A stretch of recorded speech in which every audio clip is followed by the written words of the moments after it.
welcome to Two Boomer Women. I'm your host, Agnes Knowles. I've been talking with Boomer women for almost a decade now. Well, I guess I've been talking to Boomer women all my adult life. Reinventing myself several times along the way, though, but always focused on us, Boomer women. With this incarnation of Two Boomer Women, I'll be interviewing other women who have a message of interest for our demographic. If you want to hear about or learn about something specific, let me know and I'll find someone who understands us to talk about it. There's a contact page at twoboomerwomen.com. If you want to be a guest on Two Boomer Women, bring it on. There's an application form at the website too. Finally, this show is all about conversation. We women know its value. We know how to do it, and we must perpetuate the art form. So let's get started with today's show.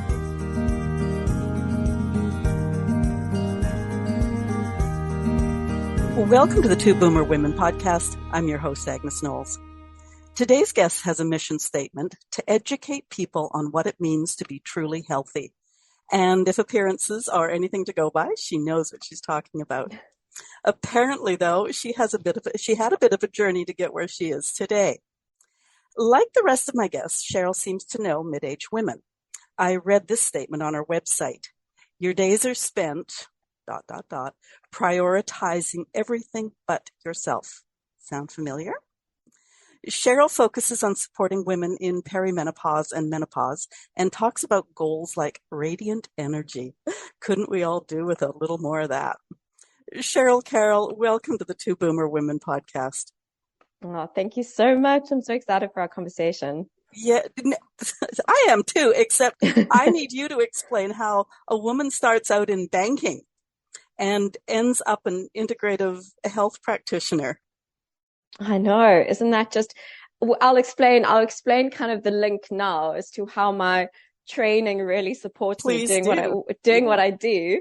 But you know what it's like I don't know what it's like when you guys go to school, but in South Africa, it's where you get shuttled in terms of your training and education is very much based on what you're good at. So I was very good at accountancy, and so I was offered a bursary with Deloitte to go and do my accountancy articles with them. So I was like, okay.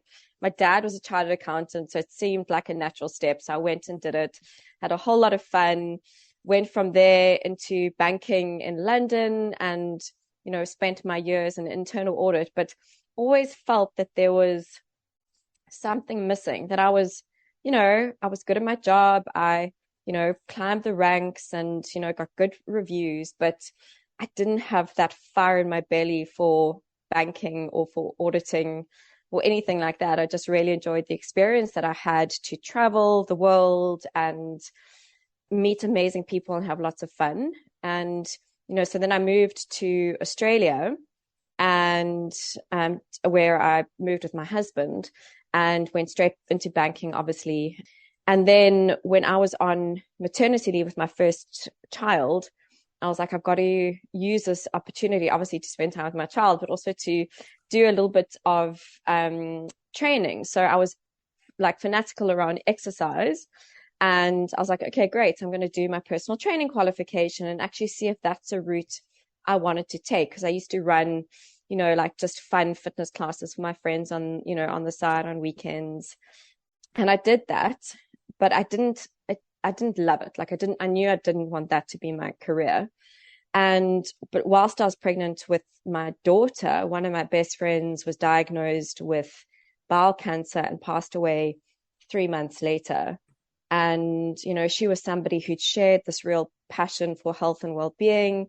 And it just didn't make sense to me how somebody like her could get this disease and, that was her fate. It just felt like it brought up a lot of fear because, I just brought a new child into the world. It's like, how can our health outcomes just be left to fate? So I had these kind of thoughts going around in my head thinking, well, what can we be doing preventatively to support our health so that this doesn't become our destiny? So, all these things swirling around, I started listening to a lot of holistic health podcasts. And then, we'd always planned to have another child. And then when I was on just as I'd had birthed my son, like I was going for a walk with my husband, and I said to him, I really want to do in this maternity leave, I really want to do some training on nutrition. I just want to validate that the decisions I'm making for our family from a nutrition standpoint are actually supporting us. You only know what you know. So I found out all about different nutrition courses, and I signed up for the Institute of Integrative Nutrition Health Coaching certification, which is, very broad overview of holistic health. And I was like, yes, this is amazing. I found my thing. And then through that, I signed up for another certification through a doctor that I follow in the US, Dr. Stephen Carroll, who brings together Ayurvedic practices, traditional Chinese medicine, functional medicine, all into this health practitioner certification. And that one goes a lot deeper, and it's all around getting to the root cause of dis-ease in the body. So why is our body telling us and showing us all of these symptoms?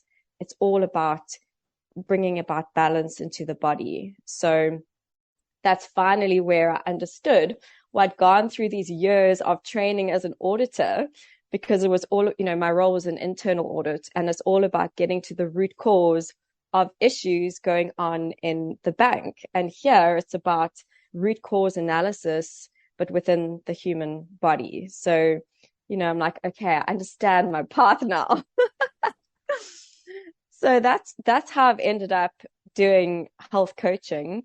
And I was doing it part-time in my banking role here in Australia. And eventually I just realized there was such a value misalignment with what I was doing, and that I needed to make a plan to do it full time, because I was just, I was doing it on the side. So in December 2020, in the midst of the pandemic, I pulled the plug and I left banking, and I haven't looked back since.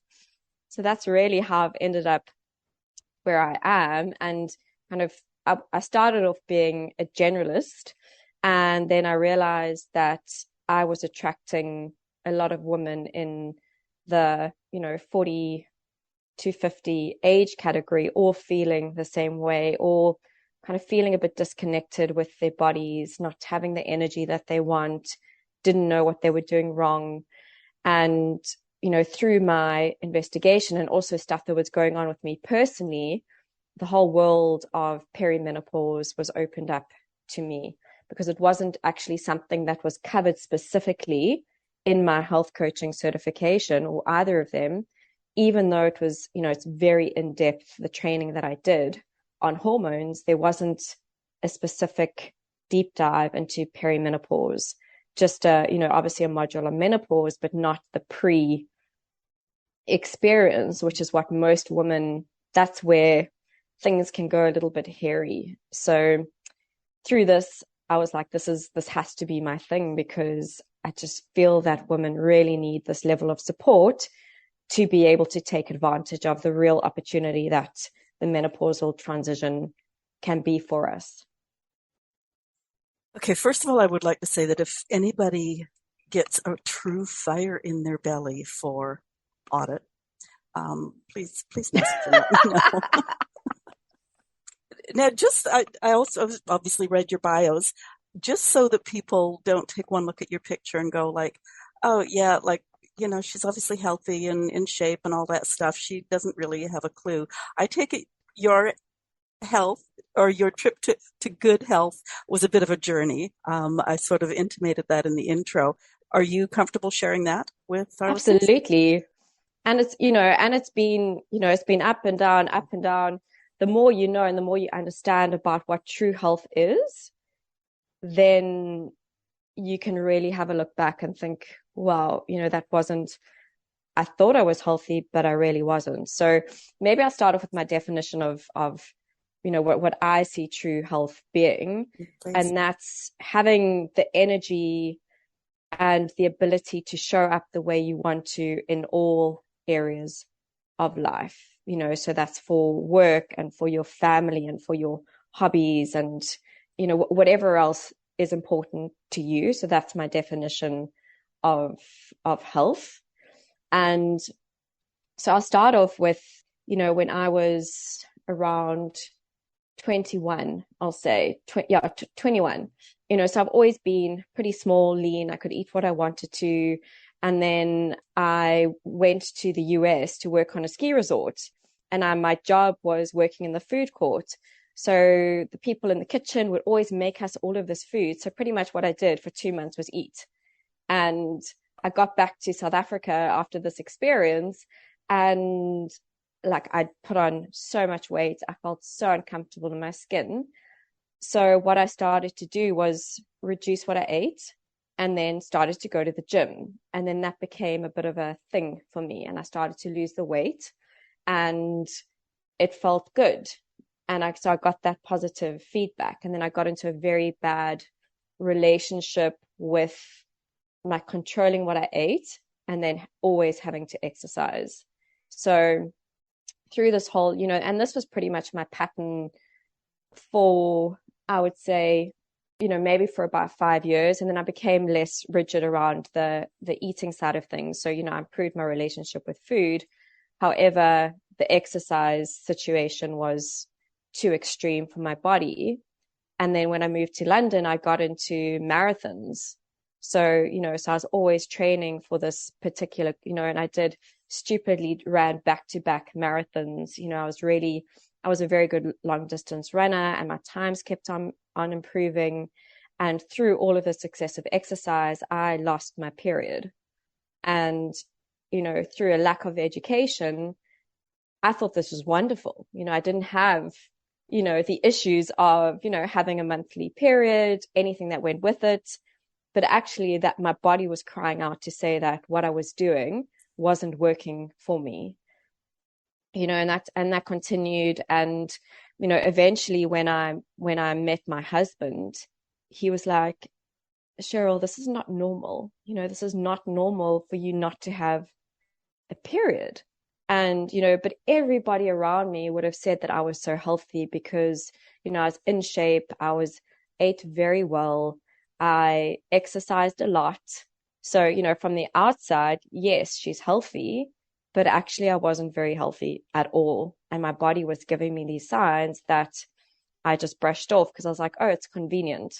And I think that's a theme with a lot of people is that you normalize your own experience. It's like, oh, well, that's normal for me. But actually it's a far from normal experience for a woman in her 20s and 30s to not have a period. It's really, now through my education and how I coach women, it's really our superpower, something to tap into and to really leverage in terms of how we live our life. So I was just living every day the same, like getting up at 5:30 a.m., either running into work in London or going to the gym and then working very hard, going out late at night. So really burning the candle at both ends. That was just depleting my body. So kind of fast forward through meeting my husband, he was like, no, alert, this is not good. So then I went through a journey of working with an acupuncturist and a doctor and really just slowing down. I had to slow down and give my body the cue that it was safe and that it wasn't like fighting for its life, because I was putting it under so much pressure. So I really changed my lifestyle in order to fall pregnant with my daughter. I had a miscarriage, first of all, obviously because my body wasn't ready for it. And then I fell pregnant with my daughter. But then I would still say that it's been a bit of a journey to really, really align with my menstrual cycle and really slow down. And the catalyst of that was when I was 41, before I moved full time into health coaching, I had a burnout. And that's because I was working, in the senior banking role, a full-time role in 3 days with 2 young kids that neither of them liked to sleep. So I would have gone into work having been up since 3 o'clock in the morning, in a very toxic work environment, working late at night. And it was just, with the hormonal shifts that happen in perimenopause, I just wasn't as resilient as I used to be. And, I just totally burnt out, took some time out. And so that was also part of the perimenopause story, is that I realized that my hormones had changed because of how much stress my body had been under, probably also from having kids later in life. And then, this catalyst of very poor sleep and work stress that just, really just took things out of me. And it's really been a healing journey with the perimenopause lens since then. So yeah, I guess I want women to learn from what I went through, because I see this pattern repeated and repeated and repeated.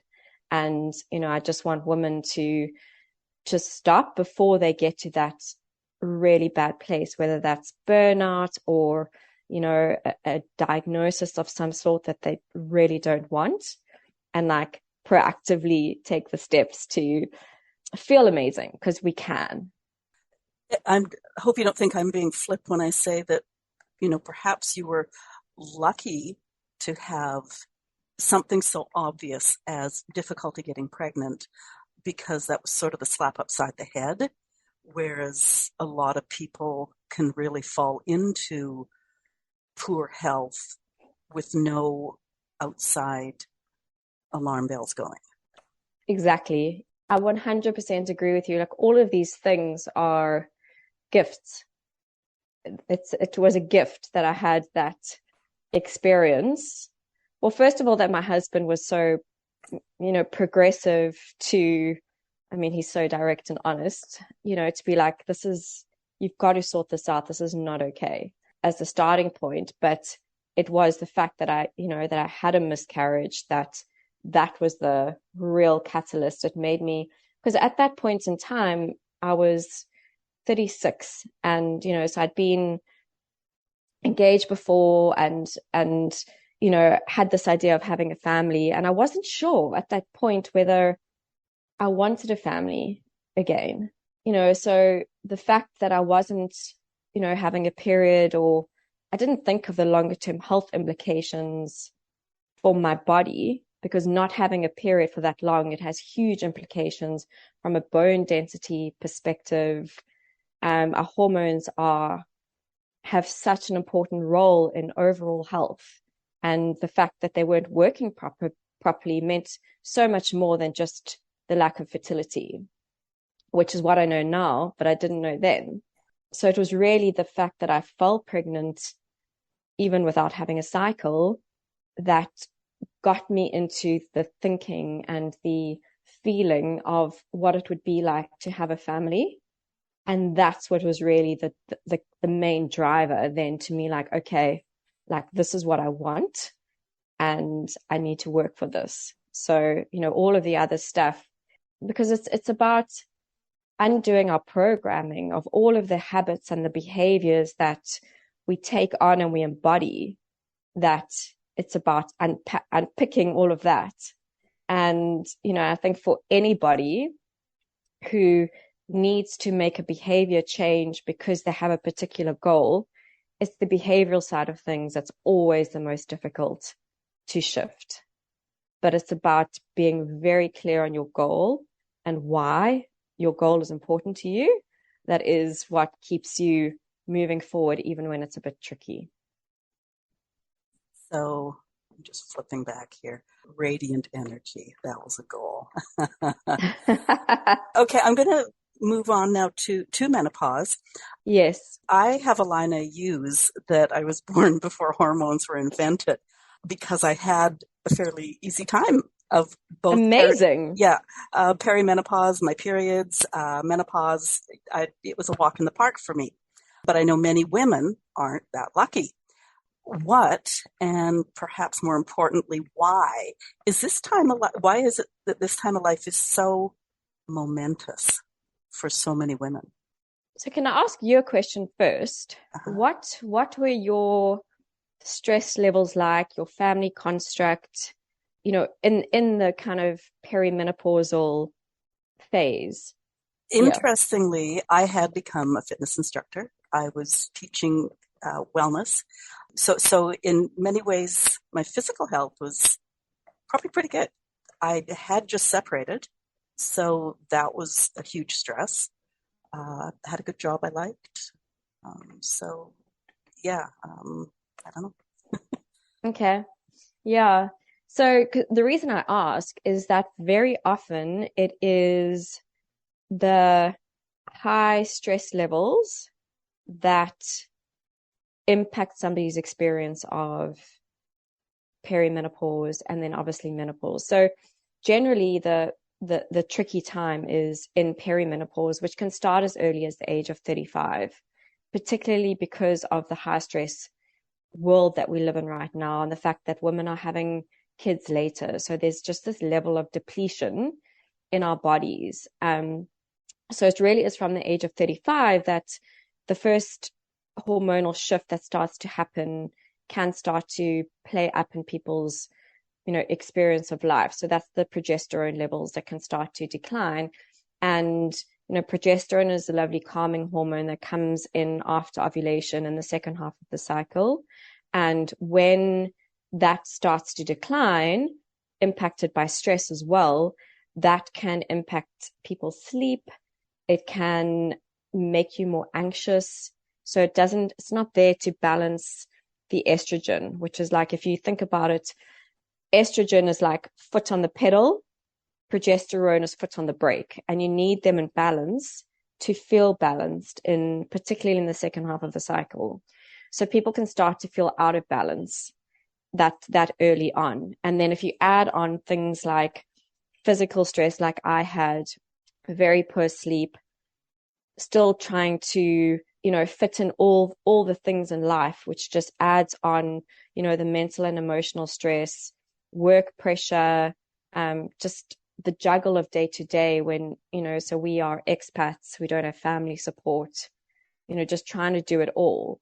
That really can exacerbate, how we can experience perimenopause. So I think that's why people are just feeling it more and more. And there isn't much awareness that actually it's how you approach your 40s that can really determine how you will then experience the hormonal shift. So it's, the way I coach women is in 3 lifestyle pillars. So it's nutritional changes that you need to consider in order to optimize how you feel in body and mind in perimenopause, and then obviously translating that to menopause.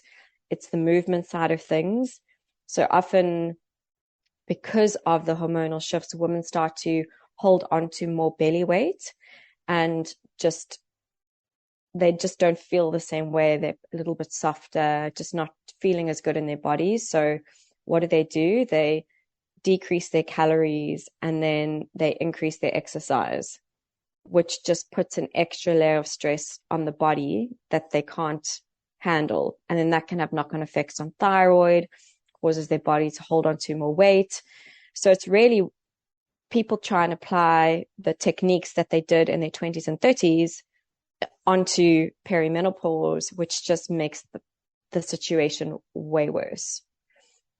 I think too, just thinking of some of the women that I have known, as most of my friends are my age now, but even just the stress of knowing that you're not as firm, as fit, as everything, that in itself is this huge stress that they add on to themselves, so it's yes, and I totally agree with that. It's a case of not feeling like yourself, not just physically but mentally as well, because with the reduction in progesterone, our PMS symptoms can extend from being not just the 2 days before your period, but all in the second half of your cycle. People can get super irritable over ovulation. So it's really people not feeling like themselves because they're reacting more. Maybe they're more emotional. Their mood is flatter. There's a higher level of anxiety. So it's all of these different things that I think can make women feel that they don't even know themselves anymore and don't necessarily understand that it actually is the hormonal shifts that are causing this, and that there are solutions and I'm not talking about supplements or hormone therapy, but there are lifestyle solutions that can significantly shift the way they feel. Which is why I'm so passionate about it, is that our health outcomes are within our control. And it's just about knowing your body and knowing enough, or knowing who to ask to get the help that you need to kind of drive yourself to how you want to look and feel. I'm wondering if, like all the stresses lead to certain results, shall we say. Conversely, I know women out there who say, oh, it's, I'm approaching menopause, or I'm menopausal, whatever. So the weight gain and, all that stuff is just natural. So I'm not going to stress about it. But I take it that is probably just as unhealthy as stressing about it, is just to let yourself gain weight and let yourself be not as fit and that sort of thing. Is that correct? Yes, because the way I see it, and so obviously there are healthy levels of putting on, maybe just being like a little bit less firm around, in your body, because that naturally happens. But if people are putting on a lot of weight, then I always see that as a sign that something in your body is out of balance.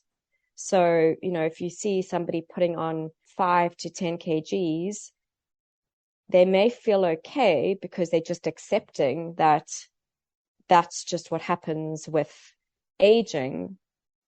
But to me, that's a sign that something is out of balance, that there are certain lifestyle changes that will support them to come into balance. Because you want somebody to fall at a weight set point that is healthy for their body. So there are obviously all the metrics like body mass index, hip to waist ratios, all of those sorts of things that are indicators of whether somebody is in a healthy weight range. So, I think somebody should really look at those in relation to where they are, just to confirm that actually they are falling into a healthy weight range. You talk about lifestyle changes. Can you tell us about a few of those? Yeah. Selling off your Yes. programs? No. Of course, I want people to have very tangible things that they can walk away with, to implement tomorrow. So what I recommend from a nutrition standpoint is, with the hormonal shifts, we lose muscle and our bones weaken. And so with that, it is really important to focus on maintaining our muscle. So good quality protein is really important at each meal. So 30 grams of protein at each meal is kind of essential if we're wanting to maintain our muscle and build our muscle, which, I'll get to in the movement side of things as well. So that's a priority. We become more insulin resistant, which means our body isn't as able to utilize glucose as a fuel. So, the bread for breakfast, pasta for lunch, baked potato for dinner is not going to fly. So we really want to use carbohydrates appropriately. So it's not about totally cutting out carbs, because we need carbohydrates, but having appropriate amounts, particularly for the amount of movement that you do and your kind of movement goals. And the other side of things is that our liver and our gut are hugely important. I mean, they're hugely important for anybody in life, but in perimenopause and menopause, we need them to be functioning very well to metabolize the hormones and to support so the gut is responsible for the final stage of excretion of our sex hormones. And if we're wanting to reduce our risk of the female cancers, which can come about with these shifts of sex hormones, we want our liver and our gut to be working really well. So the way we can do that is to focus on diversity of plant food and that supports both the liver and the gut in terms of the health of those. And so that's like some principles from a nutrition standpoint. And then movement is strength training is really the focus if we want to maintain functional movement, well into our 90s, 100s. So I like people to think about their final decade. So if you are wanting to live until you are 110, so what do you want to be doing between 100 and 110? Do you want to be hiking? Do you want to be salsa dancing? So what does that look like? So then we need to work out, so what do you need to be doing from a movement perspective to support you in achieving those health goals? Because aging can be a slippery slope, and we need to start doing what we need to support ourselves in our, final decade now.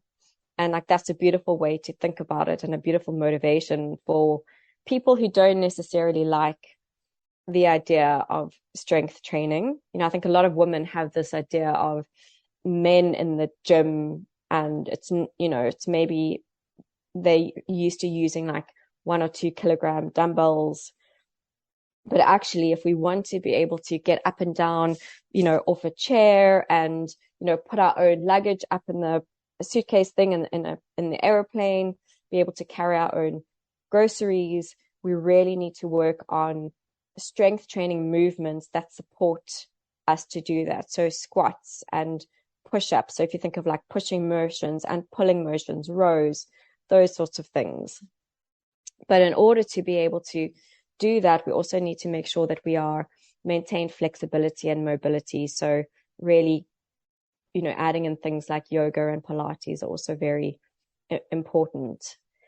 And I think what I do recommend for every woman is to see a personal trainer for even just a one-off session, just to make sure that their movement patterns are correct. Because in perimenopause and menopause, our body becomes more inflamed. And if we have old injuries that have changed the way we move, which we all have, whether it was a little slip here or, a broken arm, like all of these things actually can come up and start to bite us in the bum if we haven't made sure that we've, addressed our mobility in our certain joints, etc. So that's really money well spent, just to make sure that you're moving properly. And if you're not, to spend some time getting those movement patterns working well, so that you can, salsa dance when you're 110. I like the concept of reverse engineering. Yes. Yeah. It's such a great idea, because you talk about things like even milder things like easy hiking. You sort of expect to be granny on the rocking chair by the time you're 110, but why not have those goals of, fun things that you still want to be able to do? Exactly. And that's what I love to challenge people with, is like, let's throw out the idea of you're going to be in a wheelchair when you are 100, or that, you're going to have, you're not going to have all your marbles. Like, let's throw out those ideas, because the more you think that becomes your reality. It's like the subconscious belief that you're not going to be healthy when you hit a certain age.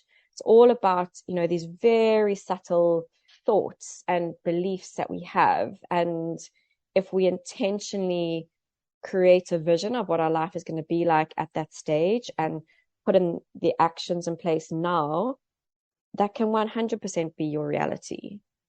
But it's about taking that intentional action, knowing where you want to go. Interestingly, I've had this discussion with a number of my peers recently.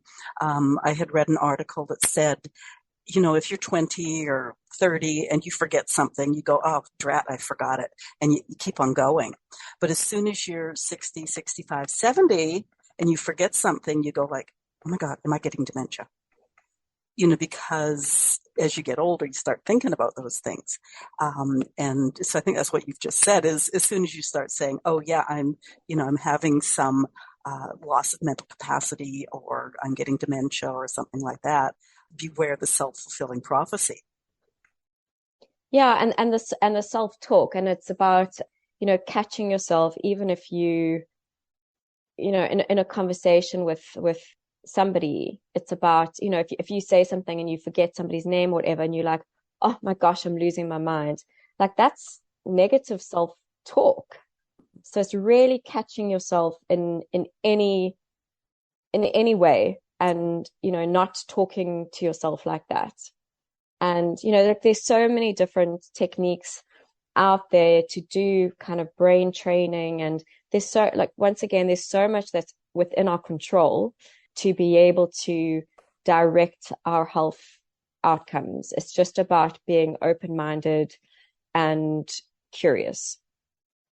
I think I'm going to pull that little piece out as a sound bite and just put it in my phone. And every time somebody says something to me, I listen to what Sheryl said.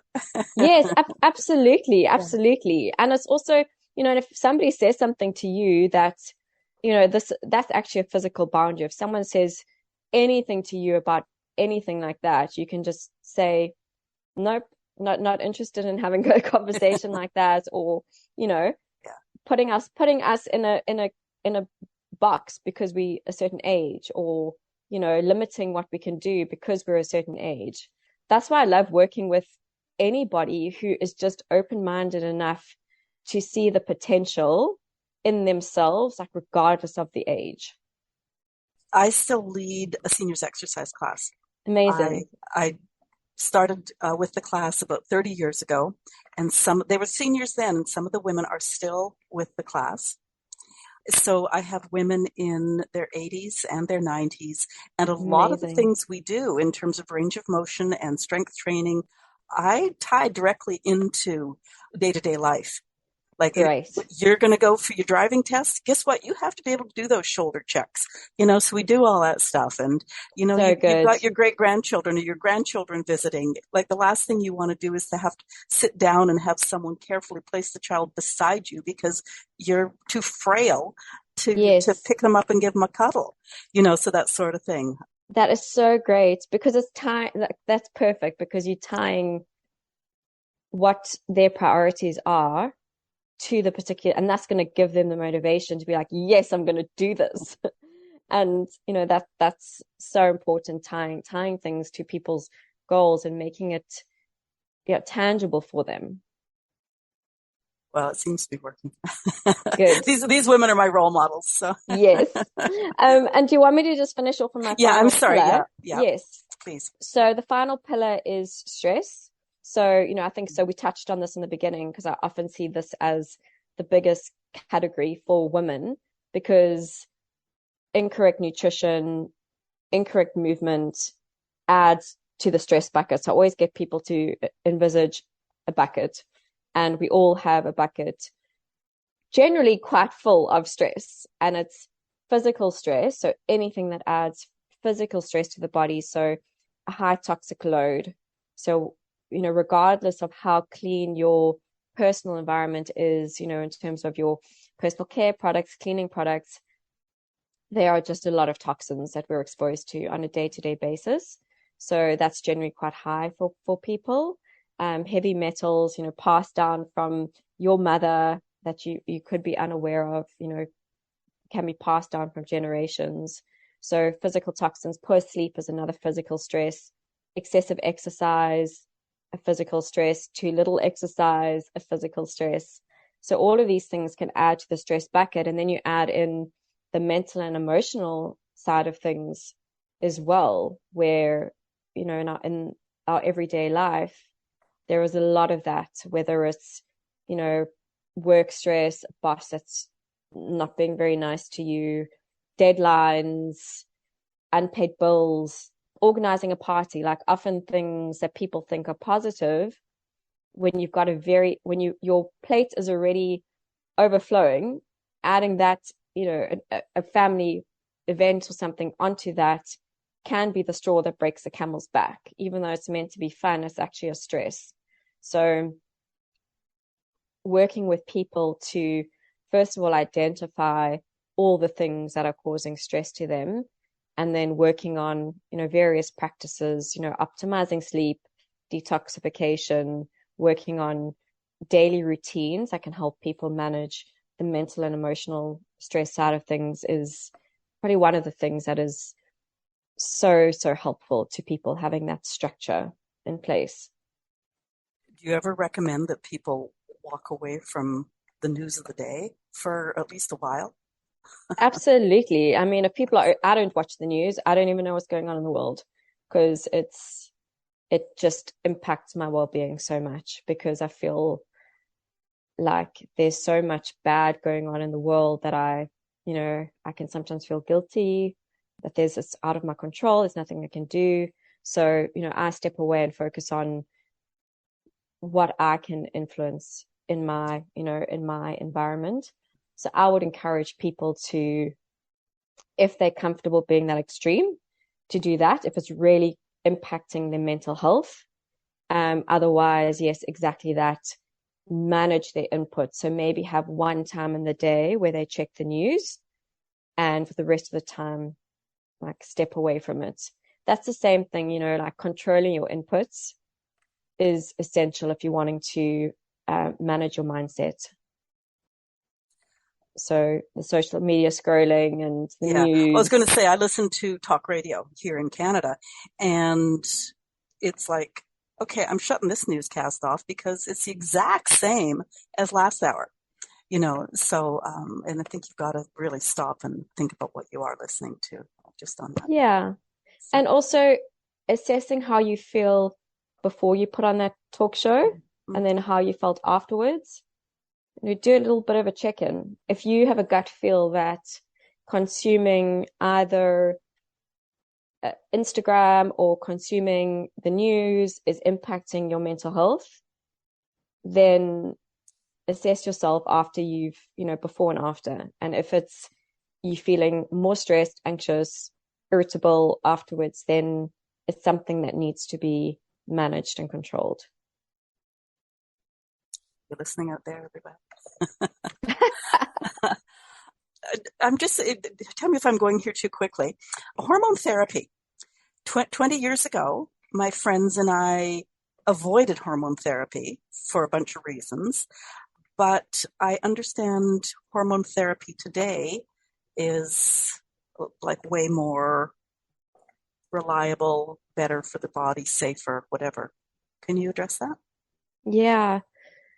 So many years ago, there was the Women's Health Initiative, which ran a whole lot of studies on the use of hormone therapy in women. And the hormone that was used was Premarin, which was estrogen from horse urine, from pregnant mares' horse urine. And the population of women that were given hormone therapy, they were obese, they were already in menopause.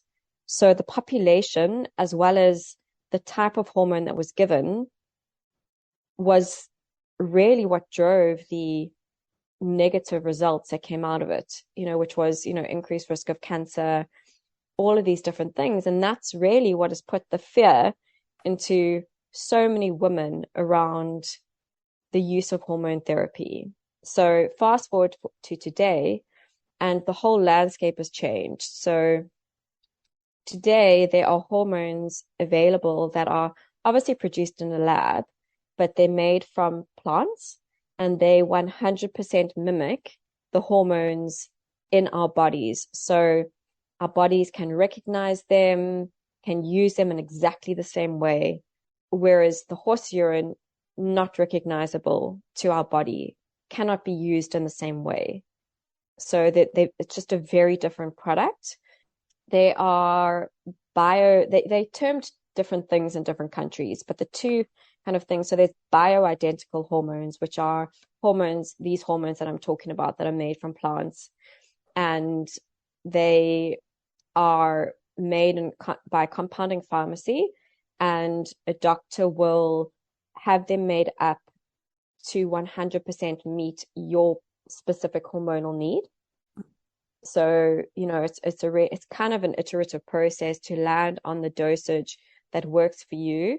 And that will continue to change as you go through perimenopause until you are in menopause, and then you can land on a consistent dose because hormones, fluctuate until you are really in menopause. And the definition of menopause is when you have not had a period for 12 months. So that's kind of how that works. And then and in some countries, there are body identical hormones, which are still made from in the same way, are still 100% mimic our hormones in our body, but they regulated, and they are created in set dosages. So you will go to a doctor, they may prescribe you body identical hormones, but you have to take the dosage that's provided for you. So that it may not be 100% correct, but I think that is generally covered by people's medical aids. And there are still some synthetic hormones available. So, in the Mirena IUD, there is a progestin, which is a synthetic progesterone. And then you will have other progestins, which are synthetic progesterones that some people do use. But you do get bioidentical and body identical progesterone. It's a question I think we should understand the answer to, because while boomer women are well past probably menopause, our daughters are in that perimenopause stage. And instead of just going hormone therapy, no, because that was our experience. Yes. Understanding, the plant-based and stuff like that is so important. Now, I mentioned that I have these older women in my life. Some of them report having hot flashes and things like that into their 70s.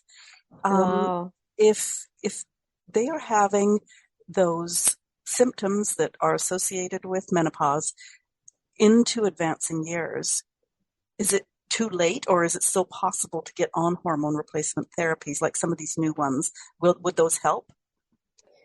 So there are different views around that. So the common view is that, in order to get the best out of hormone therapy, it is optimal to start hormone therapy in perimenopause. So as soon as, so I think every woman should be having their hormones checked every month. But I think from the age of about 45, because our hormones go on these wild swings, you should really go on your symptoms. And, that may be a good time to then start finding a doctor who listens to you, that you resonate with, that you've got a connection with, to then start investigating the hormone therapy route. If you're really feeling like doing all the lifestyle things are still not supporting you to feel the way you want to, that would be a good time to kind of start those conversations.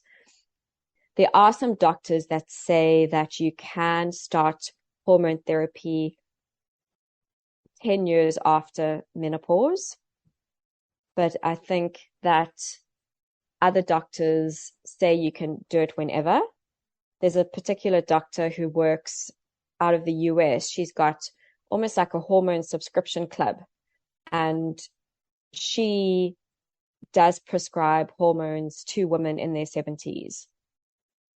So, whereas other doctors, I think, would not. So I think it's all about education and understanding the risks of starting something later. The risks, are there lifestyle things that they could potentially be doing? Because hot flashes are generally, they're triggers for hot flashes. And, it could be alcohol, it could be hot, spicy food, it could be caffeine. There could be some of these lifestyle things that they should be trying first to see if they help the hot flashes, and what are the things that, and I think it's about going back to tracking your symptoms. So do you have hot flashes all the time, regardless of what you eat, how stressed you are, how you sleep, all of these different things? And then if that's the case, then thinking about, okay, well, is there anything herbal that I could try?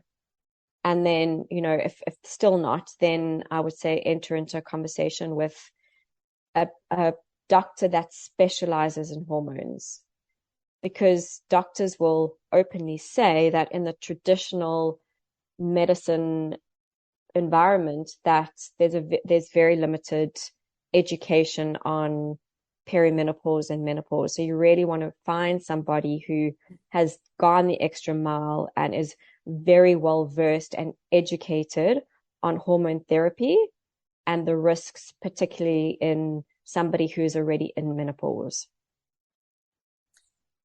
You mentioned having your hormones checked. Is that a testing that you can do, or like how does a woman do that? Yes. So with your traditional doctor, you can go and have blood scans, so your serum hormones checked. And for women who are cycling, it's about having them done 5 to 7 days after ovulation. And for women who have cycles that are being slightly erratic, it's about trying to feel for those ovulation signs and like looking for the ovulation signs. So that would be like tweaks in the side, maybe some slight pains, and cervical mucus that looks like egg white. And then having your hormones tested 5 to 7 days after that. And so that I would recommend women to do. There are other tests that you can do, like saliva tests through functional medicine doctors, or there is a very good test called the Dutch test that I would recommend anybody do, whether they are menopausal or not. And that's a urine-based test, and that looks at your adrenal function. It looks at your body's metabolism, production of hormones, and then metabolism of the hormones, because it can show you whether you are predisposed to the female cancers because of the way your hormones are metabolized. And that gives you really useful information to then adjust your lifestyle if you are in a high risk category. And that's called a Dutch test. Wow. This is gold. Thank you. This is amazing. I know. Yeah. It's a very, very powerful test. So if any of your listeners want to reach out to me, I can share more information on that particular test. So that, as I was saying, I think it's even for anybody in menopause. We still produce estrogen. We still produce cortisol. It's really, really helpful. And it also shows you where there are potential like levels of inflammation, thyroid issues. So it gives a lot of data points to do further investigation into how your body is functioning. Okay, you said reach out to you. You actually have programs. Yes, I do. Tell us about them. So I work with people one-on-one, as well as I run group coaching programs for women in perimenopause and menopause. So, and what I would say is don't be afraid to make changes regardless of your age. So I know obviously, your listening population is maybe through the menopausal transition. I've had women in their 60s and 70s who have done incredible things, and it's been so wonderful to see their relationship with their bodies change by working with me over 12 weeks. Like, just amazing. It's like been the best thing, where they've just trusted me. They've trusted me to go through this process. And so anyway, my one-on-one programs are 3 months, and it's really about an individual's health goals. And there's a lot of mindset. As I mentioned earlier, the behavioral change side of things is often that's what I'm there for. I think there's so much information out there on what people should do. What breaks down is getting them to actually do it. So, the accountability through the coaching is where the magic happens. And my group coaching programs are also 12 weeks. And, we meet every week, and it's just beautiful seeing the community between the women as well as we go through this 12-week transformation journey together. Well, now that we're all going to run off and reverse engineer 110, 120, absolutely, yes, then we need to be jumping on board in our 60s and 70s. That's great. Now, you're in Australia. yes. Do you work online though? Like, do you have? Yeah, I've got a fully virtual practice. Oh, okay. I did plan to have a practice, and I went into this when we were fully in COVID lockdown. So I started working with people online, and I realized very quickly the depth of relationship that I can create virtually. It's no barrier, when both parties are invested in the relationship. It works so well, and I've got clients all over the world, so it just makes it more accessible for anybody to work with me. And also from a time perspective, it's an hour or 45 minutes, and we log on, we log off, and then they can carry on with their day. Good. Okay, so our listeners are mid-aged women. Is there anything we haven't talked about that you think they should think about? I mean, other than reverse engineering 120, 130? So my biggest ask is to not put these self-limiting beliefs in your mind around, the traditional view of aging. Like, think and dream big, but have a very clear idea of what you're wanting to create for your life, because we can always there's always ways to grow, and there's always ways that we can improve our experience of life. So just continue to be curious and to try different things, and just to always have a beginner's mind, because I think continual growth is one of the drivers of longevity. So just really challenging the status quo of your own life. That's what I would love your listeners to do. And the other thing is just to continue being part of this beautiful community that you've created, because that's another pillar of longevity, is having these beautiful, supportive, I'm purely talking about women here as well, is these beautiful, supportive women. The sisterhood is so important when it comes to health and well-being. People that you can connect with and share with, laugh with, cry with, all of those sorts of things. So just continue to invest and nurture those relationships. Excellent. It's funny because speaking about my generation, we are so emphatic about the fact that we are not our mothers and not our grandmothers in terms of lifestyle, aging, all that stuff. So I guess what I'm hearing you say is it's time to put our actions where our mouth is. Yes. Yeah. So what does that mean? Like, it's all great saying that, but what does that mean in terms of how you act, what you do, what you wear, all of these different things. I love talking about this idea of your future self. So, your future self is the hiking 110-year-old. Okay. So what does that mean in terms of your mindset, your daily practices, and getting very, very clear on that, because you need to start acting like that person now if you're wanting to create that. Well, I have this other saying that this grandma's off her rocker. So love that. We've got to be a little bit loopy, right? Well, but off that rocker on the porch too. Okay, where do people find you on the World Wide Web? Yes, so my business name is Your Tiny Voice, and that all comes about from working with people to support them to rebalance their body so that they can hear what their body is telling them. Going back to my story, I was very out of touch with my own intuition. And the more we can do that, the more we can make decisions from an aligned place, whether it comes to life decisions, food decisions, movement decisions.